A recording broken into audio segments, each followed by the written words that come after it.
Siz merak etmeyin, beni bir süre sonra siz her bölüm kullanacaksınız diye söylemiştim. Bu kadar kendimden emin konuştum. Nasıl bir formül bulunup geri getirilecek Savcı Esra? Canan dedi, acaba savcı dirilse ne düşünürsün?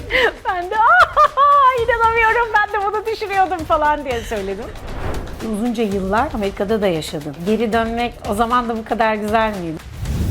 Ve hayatta bu kadar büyük konuşmamak gerektiğini öğrendim. Asla dememeyi öğrendim.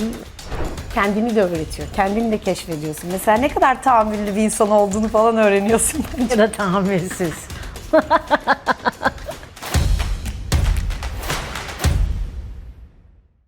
Aysun Öz'e başka şeylerden merhabalar. Bugün çok güzel bir konuğum var.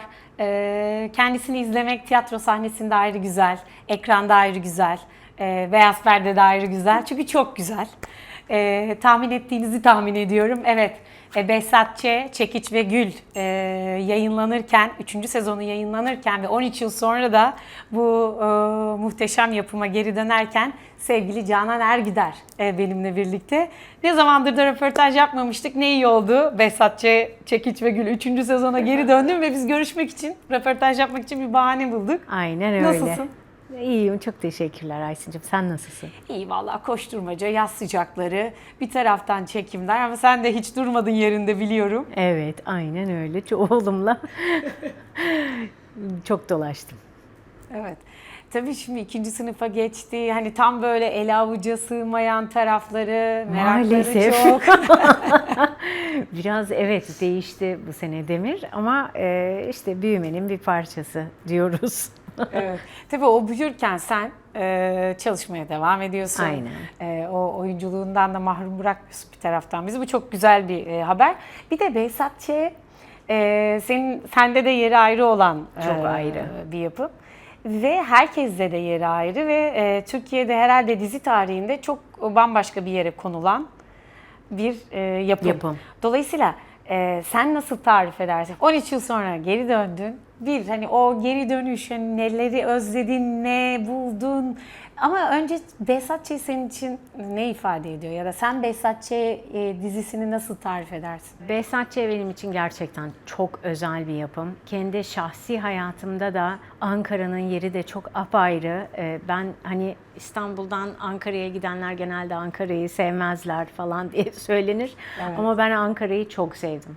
Gerçekten benim için özel hayatımdaki yeri de, yani oraya gittiğim sırada böyle çalkantılı bir dönemden geçiyordum. İşe kabul edilmemden itibaren her şey bambaşka gelişti. İşi kabul edilmem bile, hani ben çok büyük bir özgüvenle gitmiştim nedense o görüşmeye ve kendileri bile o projeden o kadar emin değillerdi. Adam Film o sırada, Tarkan Karlıdağ ve Serdar Akar ve o sırada bana şey dediler, yani biz işte emin değiliz. Seni ne kadar kullanacağız? Başka kadınlar da var. İşte Gönül karakteri var, Bahar karakteri var. Ben de şey demiştim onlara, siz merak etmeyin, beni bir süre sonra siz her bölüm kullanacaksınız diye söylemiştim. Bu kadar kendimden emin konuştum. Neden beni ne dürttü onu da bilmiyorum ama şunu biliyorum. Şey demiştim onlara, yani siz bence elinizde ne olduğunun farkında değilsiniz demiştim. Ve çok başarılı olacak bu iş demiştim. Ve aynen de öyle oldu. Evet. Benim için, benim hayatımdaki yeri kendi kişisel hayatımda da çalkantılı bir dönemdi dediğim gibi. Ve 2 senemi Ankara'da geçirdim. İlk sene orada yaşamadım, otellerde geçiriyordum vaktimi. Ama 2. senemde evde tutmuştum ve çok güzel geçti. Yani orada yaşamak da bir acayip bir duyguydu. Yani şehri de çok seviyordum ben. Beraber oynadığım arkadaşlarım keza, yani hepsiyle çok ayrı ayrı çok güzel ilişkilerim vardı. İyi bir ekiptik. Gelen misafir oyuncular da bizim aramıza iyi giriyordu. Yani güzel bir ekiptik, çok Evet. güzel. Kamera önü ve arkası olarak da güzel bir ekiptik. Yani hep beraber eğlenmeye giderdik falan filan. Yani onlar çok güzeldi ve dolayısıyla hani yeni bir yapım şirketiyle hayata geçmiş Behzat Ç'ye gitmek nasıl olacak vesaire onu bilemezdim tabii başta ama o ruhunu asla kaybetmemiş ve yeni yapım şirketi Ortax Yapım da gayet Behzat Ç'nin gustosuna kapılıp ruhunu asla yitirmeden devam ettirmişler geleneğini. Aynı hızlı çekimlerle böyle Devrim Yalçın çok güzel işler çıkarttı, çok güzel sahneler çıkarttı. Erdal'la beraber tekrar oynamak zaten yani çok yetenekli birisi ve tadından yenmiyor sahnelerimiz. Yine çok güzeldi ve ikimiz de yaş almış karakterler olarak tekrar geri dönmek. Yani benim için bu çok önemliydi. Mesela yaş almış olduğunu, hani böyle anlamsız bir beklenti olmayacak değil mi diye sormuştum ben Emrah'a. Hani bana Emrah Serbest'le bir muhabbetim oldu kabul etmeden önce. Ve o da dedi ki hayır dedi kesinlikle. Böyle hani flashbackler falan filan olmayacak devamlı değil mi dedim. Yani ben yaş almış bir savcı olmak istiyorum. Hani real 13 sene sonraki Canan olarak oynayacaksam ve yaş almışsam ki aldım. 13 seneki sonraki savcı olarak oynamak istiyorum bunu. Böyle beklentiniz nedir hani bu yönde gibi, hani bana geçmişimi anlatacağız, günümüzü mü anlatacağız üzerinden hani sordum bu soruları.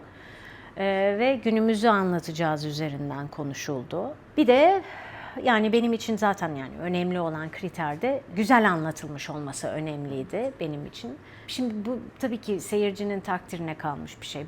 Ben şahsen çok harika sahneler içinde oynadım ama bütünü nedir, nasıl algılanacak onu bilmiyorum. Ve bir risk aldığımın farkındayım. Ölmüş karakter Tekrar. geri gelir mi sorusu hep var. Bakalım takdirinize kalmış diyorum ben de herkese. Evet. Bence burada neticede sen aslında bu dizinin daha başında fenomen olacağını kestirmiş, anlamış Kesinlikle. ve baştan zaten öyle girmişsin Evet. yapıma. Dolayısıyla hani o dizinin ruhunda ve kodlarında olan bir karakterin tekrar geri dönmesi, neticede Savcı Esra'da bu dizinin DNA'sında olan bir karakter ve tekrar 13 yıl sonra geri dönünce izleyici zaten özledi. Ve Behzat Ç'nin hayatında çok önemli bir karakterdi. Ve insanların hayatında zaman zaman böyle şeyler olur ya, biri hayatınızdan çıkar ama ondan sonra yıllar sonra tekrar geri dönebilir. Bu farklı şekilde hani ölüp canlanmaz belki ama ama farklı şekillerde olabilir. Ki senaryoda şimdi onu merak ediyoruz tabii. Hani nasıl bir formül bulunup geri getirilecek Savcı Esra. Evet. Merak ettiklerimizden biri bu. Ama bence çok büyük bir özlemle karşılaşacaksın. Kesinlikle yani dört gözle dönüşünü bekleyen insanlar da var ama kesinlikle bu yapılmaz, biz boşu boşuna mı ağladık diyen de insanlar var. Haksız da değiller açıkçası ama yani ben onlara şunu söylüyorum, neticede bu kurgu ve bu kurgu çok güzel bir şekilde anlatılabiliyor ve oynanabiliyor. Çok güzel, tadından yenmeyecek sahneler gerçekten yani çektik. Bakalım oldu mu diyorum yani. Bunun dışında başka da bir şey söyleyemem. Yani ben çünkü yaptığım işe sahip çıkmak zorundayım ve zaten bu işi ben çok seviyorum. Evet. Yani senelerdir hani nasıl geri dönebilir acaba'yı kafamda hep evirip çevirmişimdir. Yani şey diye düşünmüşümdür. Ay şimdi dirilse falan. Yok Canan şimdi öldü karakter, ölmüş karakter. Geri gelir mi? Hani ben de öyle diyenler arasındaydım. Ama ondan sonra acaba çok benzeyen, savcıya çok benzeyen birisi mi olarak geri dönsem diye düşünmüşlüğüm de var. Ama çok istemişsin ki. Çok istedim. Çok istedim ve bu sene de yine ben böyle zaman zaman böyle bir hep aklıma gelir. Savcı, ah savcı, ay keşke yapmasaydık da mı, yapsaydık da mı bilmem ne, böyle bir sürü aklıma gelen sorular oluyor. Ve dönem dönem oluyor bu. Bu sene tam 2025'in başıydı diye hatırlıyorum. Yine savcı bir döndü kafamda. Çünkü ben periyodik olarak bizim sahneleri izliyorum. Öyle gülmek istediğimde falan. Bunu herkes yapıyor. Evet. çok çok eğlenceli oluyor.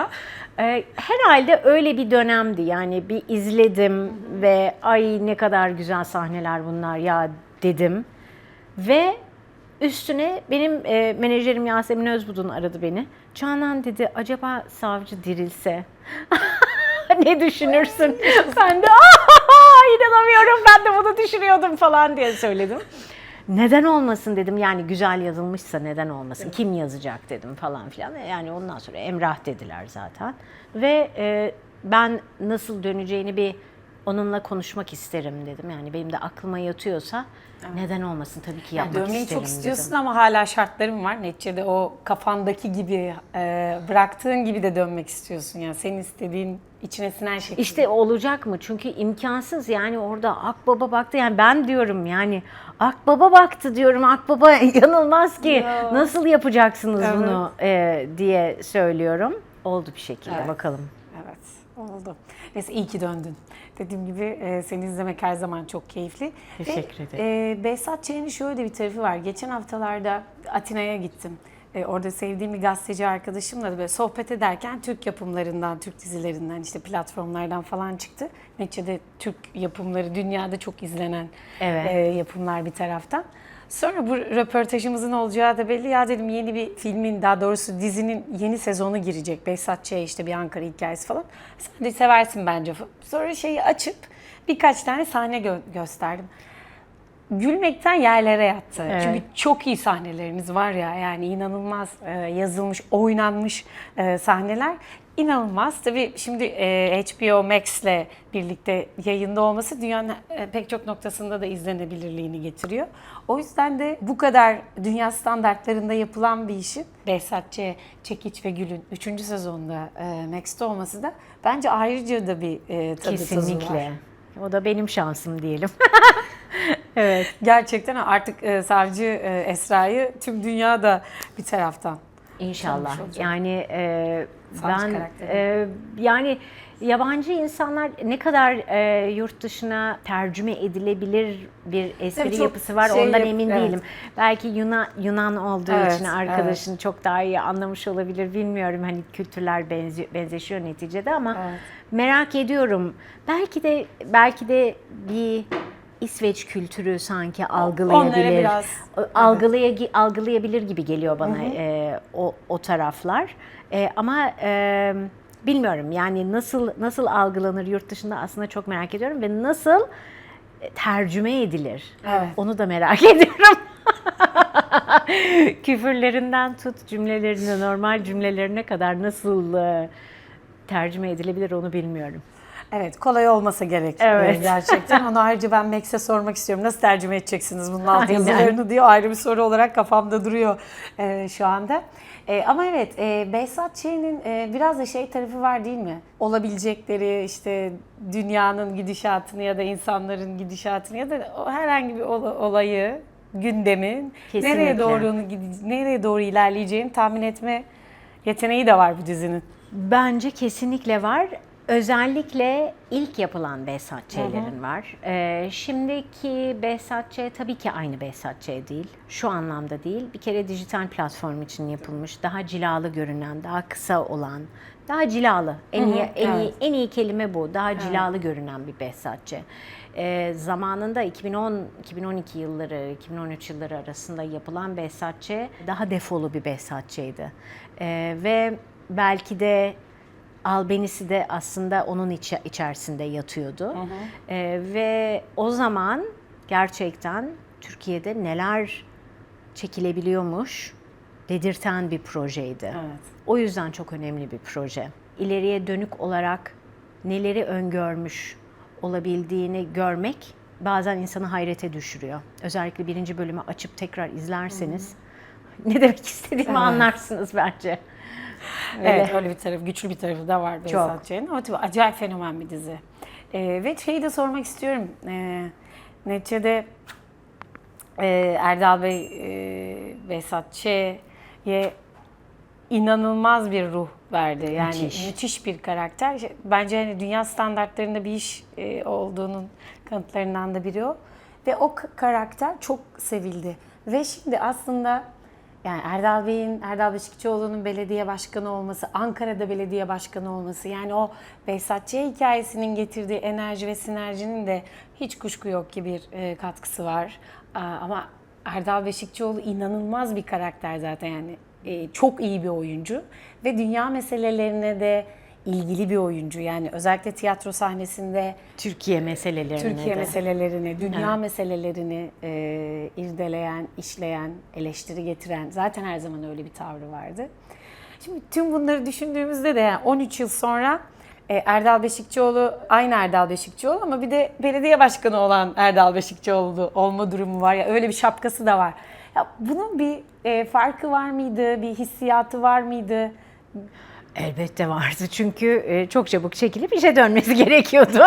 Yani o konuda çok dolu bir insan zaten ve hemen çekip hızlıca çekip işine dönüyordu. Bu anlamda Behzat Ç. ruhunu kaybetmemiş dediğim şeylerden bir tanesi de oydu. Yani zaten hızlı çekilen bir projeydi zamanında da. Aynen o hızda devam etti ve hemen paketleyip bitirdik. Çünkü Erdal işe dönmesi gerekiyordu gerçekten. Ve yaptığı işte önemli bir iş olduğu için.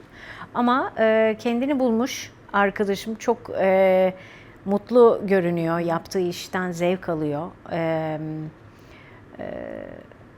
Ne mutlu ona. Evet, Erdal Beşikçioğlu'nu belediye başkanı olarak da görmek ama aynı zamanda sanatı bırakmamış olması çok kıymetli bence. Yani Çok kıymetli. bu şekilde de yani sanatçıdan da belediye başkanı olur. Belediye başkanından sanatçı olur mu bilmiyorum ama sanatçıdan belediye başkanı olur. Bunu görüyoruz en azından. Kesinlikle. O yüzden çok kıymetli. Hem tiyatro sahnesinde olması hem de bu tip popüler kültüre de mal olmuş bir karakter neticede ve özlüyor insan ve izlemek istiyor. O yüzden de Savcı Esra'nın geri dönmesi bence çok kıymetli bir taraftan Bence da. de çok kıymetli. Şimdi tabii Canan'a gelelim istiyorum. Şimdi Gelelim. Esra tarafını, savcı tarafını konuştuk ama şunu da sormak istiyorum. Aklımdaki sorulardan biri de o. Neticede Behzat Ç. kadınlar da çok seviyor ama daha çok erkeklerin izlediği ve biraz erkek dünyasını da daha fazla anlatan bir dizi. Ama o yapımın içerisinde kadın olmak ya da o erkek dünyasının içerisinde bir kadını, yani savcıyı canlandırmak ama savcı olarak soruyorum tabii bunu. Yani hem Canan'ın bakış açısından hem de Esra'nın bakış açısından neticede o yani polisiye dünyasının içerisinde ya da polis dünyasının içerisinde olmak bir kadın olarak hem Canan açısından hem savcı Esra açısından nasıldı? Yani çok eril bir dünya içerisinde oynuyordum ve bunu her gün hissediyordum zaten. Hatta bazen çok gına geliyordu. Doğal olarak. Ama ben de onların içerisinde her eril mesleğin içinde var olmaya çalışan kadınlar gibi ben de eril tarafımı daha yüksekte tutup var olmaya çalışıyordum onlarla. Bunu yapmak şart mı? Me Too dünyasında bunu yapmak şart mı? Artık bunlar tabii çok değişmiş şeyler. Me Too dünyasında Behzat Ç. çekilebilir miydi? Ondan emin değilim. Evet, bir de öyle bir tarafı var. Yani bana hiçbir zaman bir saygısızlık olmadı. Ben sadece evet, yani onun farkındaydım. Çok eril bir dünyanın içerisinde var olmaya çalışan, eril tarafını yüksek tutan bir kadını oynarken ben de eril tarafımı yüksek tutması gereken bir oyuncuydum. Ama Savcı Esra'nın yumuşak tarafı bence burada zaten en çok sevilen tarafı. O da eğlenmeyi bilen tarafı ve her şeyi olduğu gibi kabul edebilen tarafı. Bence buradaki benim için en önemli şeylerden bir tanesi de örnek aldığım, tanıştığım tek kadın savcı bana asla kadınlığını unutmadığını söylemişti. O da bahsetmişti ne kadar eril bir dünya içerisinde olduğunu ve organ isimlerini söylerken bile karşısında kıkırdamaya başlayan polisleri bana anlatmıştı ve kendisi cezaevi savcılığı dahi yapmıştı Tekirdağ'da ve bana hep, yani onu çok yer etmişti bana onu dinlediğimde. Çünkü 101 savcı arasında o sırada Çağlayan Adliye'de tek kadın savcıydı. Ve bana şey demişti, Nevin Hanım'dı sanırım adı. Ben asla kadınlığımı unutmadım dedi. Evet, böyle bir dünya. Evet, emir kipiyle konuşuyorum genellikle ama kadınlığımı unutmadım dedi. Ve o bende böyle bir yer etti Savcı'yı yaratırken. Ve dolayısıyla ve tabii kabulü çok önemliydi. Esra'nın Behzat'ı olduğu gibi kabul edebilmesi. O yüzden bir tane sahne var böyle çok böyle kült bir sahne, işte mutsuzluğa da varız. Ben aslında yani söylediği şeyleri çok sevmiyorum ama bir kadın olarak. Ama ben seninle mutsuzluğa da varım dediğinde aslında ben seninle, yani sen devamlı beni üz demiyor kadın Tabii. orada. Ama mutsuz günlerde de. Ben mutsuz günlerde de senin yanındayım. Ben seni olduğu gibi kabul ediyorum. Senin her şeyine varım diyen bir karakter ve bunu gerçekten çok içten söyleyen bir karakterdi. O yüzden de çok karşılık buldu. O yumuşak yanını da eklediğimiz için bence bu kadar Çok sevildi. sevildi. Yoksa böyle, çok özür dilerim Hadi, böldüm. Yoksa böyle sadece doğrucu Davut dediği dedik höt diye konuşan bir kadın bizim kültürümüzde zaten Çok evet. Sevildi. çok yeri yoktur. Pek çok işte aslında bunlar geçerli, yani kaç tane iş vardır ki kadınların hakim olduğu ya da dişil enerjinin baskın olduğu bir sektör, bilmiyorum açıkçası, yani o kadar hakim olan bir sektör. Ama aslında ne yaparsak yapalım ya da hangi şapkamızla var olursak olalım, anne olarak olabilir, işte yaptığımız meslekle ilgili olabilir, ebeveyn olarak ya da kız kardeş olarak ya da hala olarak, teyze olarak, aslında o kadınlığı unutmama durumu çok önemli. Yani o işe yarayan ve pek çok şeyin de kapısını açan, bazen bu karşıdakinin enerjisini dengelemek üzerine olabilir. Bazen işte o kadın enerjisinin getirdiği kapıları açan yumuşak güç olabilir.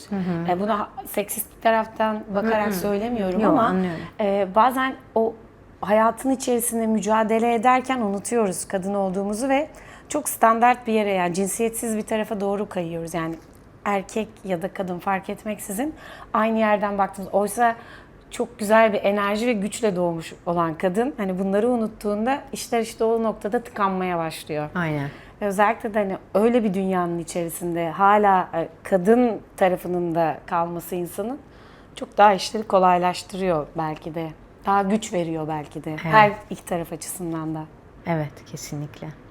O yüzden bazen ben de o açıdan düşünmüyor değilim yani. Tabii bir taraftan da tüm bu savcı karakteri, ya 13 yıl sonra sen tekrar, yani çok istediğin için bence oldu bunlar. Çağırmışsın yani bence tekrar savcı Esra'yı ve gelmişti önüne ve istediğin gibi de gelmiş bir taraftan. Tadı damağımda kaldı. Öyle. Yani dönüp izlemende aslında bir Behzat Ç. hayranı olarak da belki de bekliyorsun Tabii. savcı Esra'yı. Tabii. Bekliyor muydun ya o açıdan da? Tabii ki yani ben yani keşke tam ekip olarak yapabilsek. O kadar zevkliydi ki. Çünkü böyle aile gibi oluyor. Ben de aileme geri dönmüş gibi hissediyorum zaten. Ve o kadar yetenekli insanlar ki hepsi. Ve hepsi hayatıma farklı zamanlarda, farklı şekillerde, bazen tekrar hani karşılaştık başka işlerde. Ve hepsiyle ayrı bir şekilde diyaloğumun olduğu ve beni çok iyi hissettiren insanlar. Yani bana zamanında çok iyi arkadaşlık yapmış olan insanlar. Ve şimdi Erdal'ın kızı Derin oynuyor, eşi de bir ara oynadı Elvin. Yani onlarla karşılaşmak tekrar, sadece onlar değil, yani bütün herkes, bütün ekip bana o kadar kucaklayıcı geliyor ki yani ben ilk okuma provasında geri döndüğümde yani bana Can diyorlar hepsi. Can diye hani beni karşıladıklarında bana o kadar güzel geldi ki yani aileme geri dönmüş gibi hissediyorum kısacası. Onlar için de aynı şey geçerli ama. Kesinlikle. Yani onlar da çok özlemişti. Dolayısıyla öyle bir enerjiyle gelmen herkese çok iyi geldiğine eminim bir taraftan da. Tabii şimdi şey dedin, yıllar sonra aileme dönmek gibiydi. Sen uzunca yıllar Amerika'da da yaşadın. Evet. Geri dönmek o zaman da bu kadar güzel miydi? Yani şimdi buna Hayır. geri dönmek... O zaman güzel değildi yine, çünkü çok çalkantılı bir dönemdi. Evet. O sırada evliydim, o ilişki bitti, yani bunlar çok büyük değişimler insanın hayatında. Tabii. Ve o zaman tabii böyle bir şok içerisindeydim. Ve çok uzun seneler boyu da ben asla Türkiye'ye dönmem diye konuşuyordum zaten. Ve hayatta bu kadar büyük konuşmamak gerektiğini öğrendim. Asla dememeyi öğrendim. Öyle yani aslında yani o sırada hiç istememekle beraber bir anda kendimi çok ister buldum. Bir de yaptığım meslekten sonunda hayatımı idame ettirebilmek, yani hayatımı kazanabilmek bana çok iyi geldi. Evet. Ve bunu kendi ülkemde yapmak da bana iyi geldi. Aileme yakın olmak iyi geldi. Bütün bunların bana iyi geleceğini hiç düşünmüyordum. Ve iyi gelmesiyle beraber de utandım. Bunu söyleyemedim. Çok uzun süre söyleyemedim. Ve ailemle de sonra da böyle bir utanıyorum. Bunları söylemekten utanıyorum. Ama ben geri dönmek istiyorum dedim. Evet. Onlar da dönme dedi. Annem dönme dedi. Hayatın çok alt üst olacak diye dediği bir şeydi Tabii. o tabii ama onlar da şu an çok mutlular ben geri döndüğüm için. Evet. Ne güzel. Arkadan bir sürü proje oldu. Bir sürü Biz proje de- oldu. Ailemi kurdum, çocuğum oldu vesaire. Evet. Tiyatro da var tabii hayatında. Yani sen tiyatroyla ekranı, işte sinemayı, yani hepsini bir arada götürüyorsun. Hipokrat'ı ben unutamıyorum. Yani onun devam etmesini çok isterdim ki onu da şimdi biz burada Bodrum'dayız. Stay Oteller grubunun yeni oteli Bodrum'da Sayfiye by the Stay. Onu da Alaçatı'daki The Stay'de Stay'de kalırken yapmıştık. Evet, orada oynamıştınız. Ve keyifle izlemiş ya ben seyircinin nasıl böyle nutku tutularak izlediğini hep birlikte izledik şahidim. Orada da çok güzel, keyifli bir güzel, röportaj evet. yapmıştık, konuşmuştuk ama ben hala unutamıyorum Hipokrat'ı. Ay, Çok iyi bir teşekkürler. oyundu. Niye bu kadar erken bitti? Araya Erken işte miydi bilmiyorum. Pandemi girdi ama Araya devam pandemi edebilirdi. girdi. Evet ama öyle bir şeydi o. Yani Kenan'la benim için de ikimiz adına da Evet. konuşabilirim. Güzel bir projeydi ve severek oynuyorduk. Ama o kadar anksiyetesi yüksek bir işti ki. Yani onun ritminden dışarı çıktığımız anda geri dönmek, pandemi yüzünden durduk. Çok zor oldu. Evet. Yani yoksa böyle küçük sahnelerde oynanacak harika bir işti o. Evet, evet. Ve insanlar gerçekten bir de oynandıkça daha da iyileşiyordu, daha da iyileşiyordu, daha da iyileşiyordu ama dediğim gibi anksiyetesi yüksek bir işti o. Yani ritmi o kadar yüksek ki onu oynarken sanırım hani çok ara verdikten sonra ay ben buna nasıl dönerim dediğim bir proje oldu yani Hipokrat. Yani ben sadece benim için değil yani Kenan için de aynı şey geçerliydi. Başka insanlarla da oynamak istemedik anladığım kadarıyla yani o da öyle hissediyordu. Ve olmadı bir şekilde yani şey yapmadık tekrar ayaklandırmadık. Ama her zaman her an geri dönebilecek bir iş yani. Evet, bence de Üstünde döner. birazcık çalışılınıp geri dönebilir. Başkaları da oynayabilir. İlişkiler üzerine çok anlamlıydı. Evet. Herkesin kendi ilişkisinde bir şey bulacağı, bir sorunun cevabını bulabileceği bir oyundu gerçekten. Tabii Kayhan Berkin'in yönettiği bir oyundu. Yine Kayhan Berkin'in yönettiği Sidikli Kasabası'nda da oynamış. O da çok güzel bir işti. Tamam biraz daha uzun oynamış olabilir ama o da bitmemeliydi bence. Bence de bitmemeliydi. Ah, o Sidikli Kasabası benim çok sevdiğim bir proje oldu. İçinde beraber oynadığım ekip arkadaşlarım, onda da Kenan'la beraber oynadık sonunda. Evet. Ama Settar abiyle de beraber oynuyorduk. Çok yetenekli insanlarla tanıştığım ve sonra da onların bazılarıyla şimdi Araf bir Mor ve Ötesi müzikalinde oynuyoruz. Müzikal yapmayı çok seviyorum. Evet, müzikal Öyle başka oldu. bir şey. İyi öyle yapıldığında çok gelişti. iyi oluyor. Evet. Evet, aynen öyle. Sidikli Kasabası da bence en iyilerinden biriydi. Bence de. Çok severek oynadığım bir işti. Çok iyiydi. Yani hani Behzat Ç'yi de yani dünya standartlarında yapılmış bir iş olarak hepimiz kabul ediyoruz ve bir yere koyuyoruz zaten.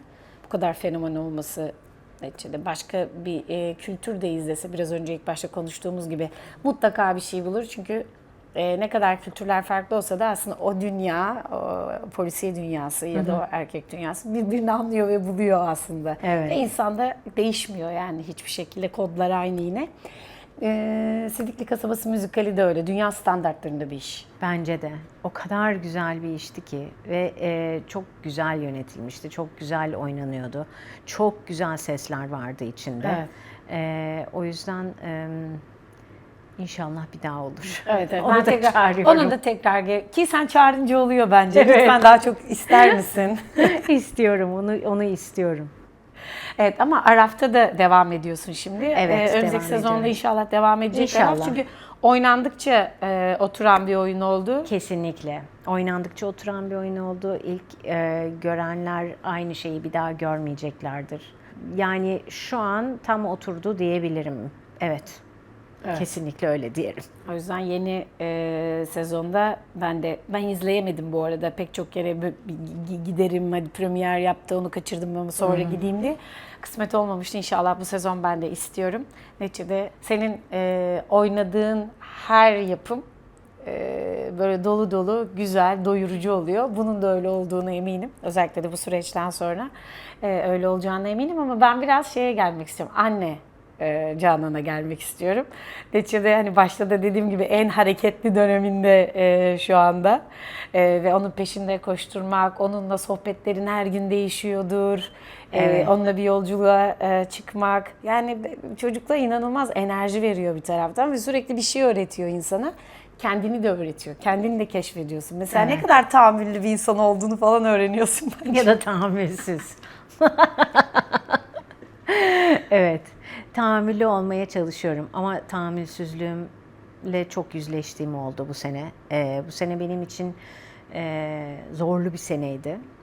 Annelik açısından. Fazlaca da vakit ayırabildiğim bir seneydi Demir'e. Yani O yüzden zaten Evet. öyle düşünüyorsun. Evet. Fazla vakit ayırdığın için tahammülsüz olduğunu düşünüyorsun. ama zor bir seneydi. Yani birinci sınıf zormuş. zor.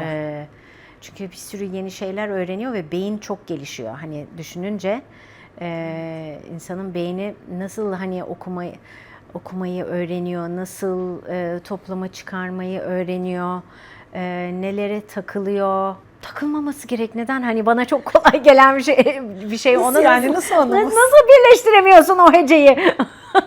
diye.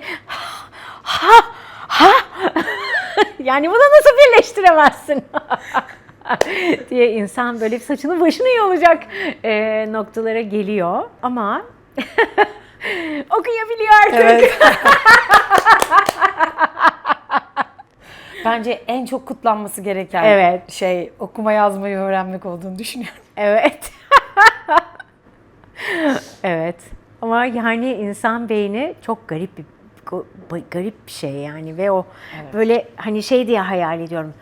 Kıvrımları artıyor Demir'in diye düşünüyorum. öyle Güzellik düşünüyorum. buluyor değil mi? Öyle bir güç buluyor. Evet, kıvrımları artıyor. Kıvrımları artıyor. Aynen. Hepimiz geçtik o yollardan. O yüzden hiç kolay bir Eminim. süreç Evet. değil. Yani ben de kendime dönüp bakıyorum ve evet çok zor bir şey. Bir de tabii hani hem çalışınca da bir taraftan hani bir yerde seni bekleyen bir set var ya da gitmen gereken bir oyun, bir prova, bir şey.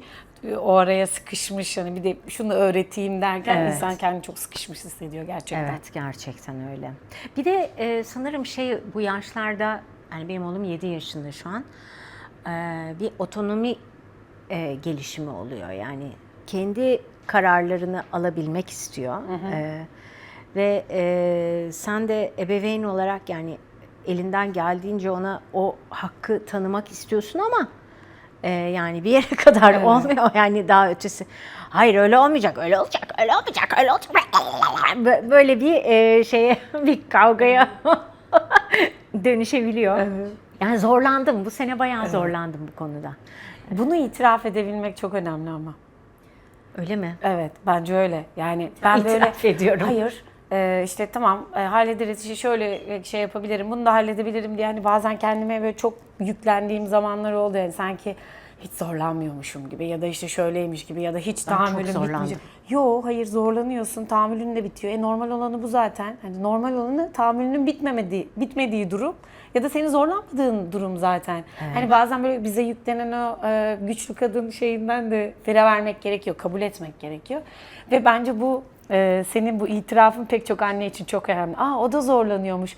Canan Ergüder bile zorlanıyormuş. Çok zorlanıyorum. Bu herkese iyi gelecek bir şey.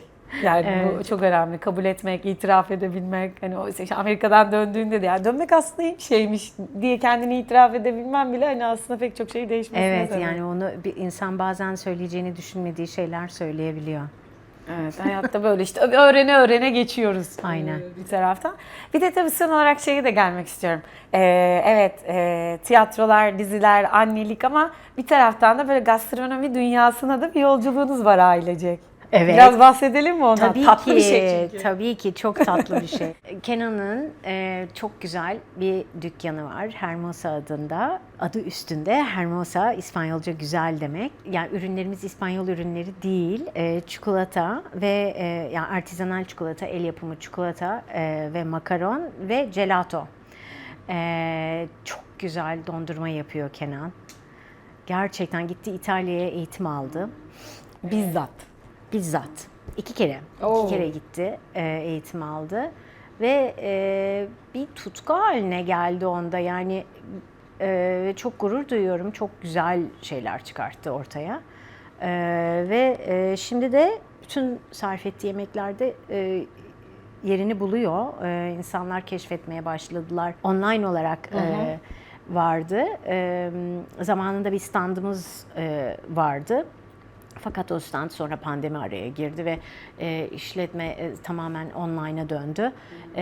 Son bir senedir de 1,5 senesi olacak bu şu an, yani yakında. Dükkan var.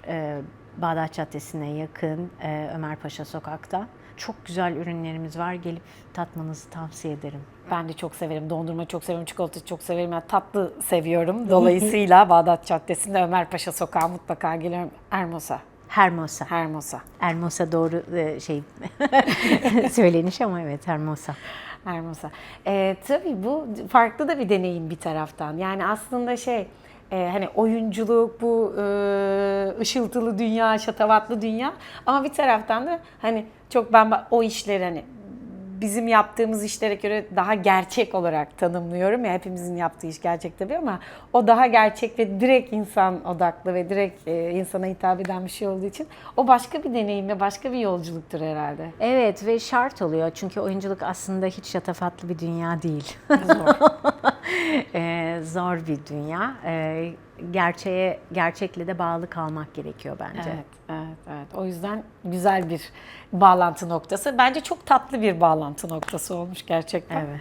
Çok teşekkürler bu sıcakta da oralardan buralara bizi ziyarete geldim ve çok da güzel bir röportaj yaptık. Behzatçı'ya yayına girerken, 13 yıl sonra sen tekrar Behzatçı'ya dönerken. Ben çok teşekkür ederiz. ederim. Ben teşekkür ederim. Evet, bugün sevgili Canan Ergüder'le birlikte Behzat Ç'nin 3. sezonu, Behzat Ç, Çekiç ve Gül'ün 3. sezonu konuşmak için buluştuk. Bodrum'da Stay Otellerinin yeni destinasyonu Sayfiye by the Stay'de buluştuk. Bu sıcak yaz gününde ama çok da sıcak bir röportaj oldu. Yorumlarınızı bekliyoruz. Abone olmayı unutmayın. Haftaya görüşmek üzere.